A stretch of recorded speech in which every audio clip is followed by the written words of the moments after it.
पुढची बातमी। पार्थ पवार देवगिरी बंगल्यावर आता दाखल झालेत। सुनेत्रा पवारांनी शपथ घेतल्यानंतर पहिल्यांदाच ते देवगिरीवर आलेत।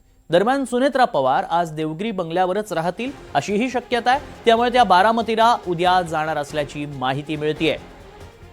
रात्रीतूनच सुनेत्रा पवार या बारामतीला जाणार होत्या आणि तिथेच दशक्रिया विधी पूर्ण होईपर्यंत त्या बारामतीतच थांबणार अशी माहिती समोर येत होती। मात्र आता उद्या कदाचित सुनेत्रा पवार या बारामतीकडे रवाना होतील सकाळी आणि आज त्यांचा मुक्काम हा देवगिरी बंगल्यावरच असणार आहे।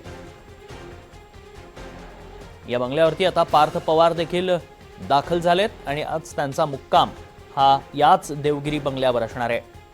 याच देवगिरी बंगल्यात अजित पवारही उपमुख्यमंत्री म्हणून राहत होते, मात्र आता त्याच बंगल्यात सुनेत्रा पवार राहणार आहे।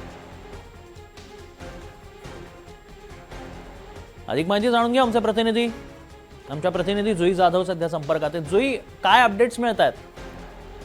अगदीच आपण पाहतोय त्यांना की पार्थ पवार आता देवगिरी बंगल्यावर दाखल झाले आहेत। पार्थ पवार हे खरं तर सकाळपासूनच बारामतीत होते, गोविंद बागेत होते, शरद पवार यांच्या सोबत ते होते।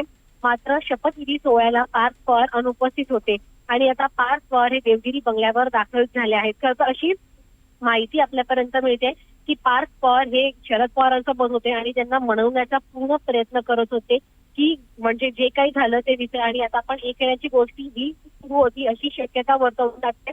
परंतु कुठे ना कुठेतरी शरद पवारांनी नाराजी दाखवली आणि शरद पवार हे पार्थ पवारचं देखील ऐकायला तयार नव्हते। शरद पवार त्यामुळे आज शपथविधीला देखील आले नाहीत आणि त्यामुळे कदाचित आता तोच निरोप घेऊन पार्थ पवार देवगिरी बंगल्यावर पोहोचले आहेत। नक्कीच जुई, धन्यवाद आपण दिलेल्या सगळ्या सविस्तर माहितीसाठी आणि वेळोवेळी तुमच्याकडनं अपडेट्स घेत राहू।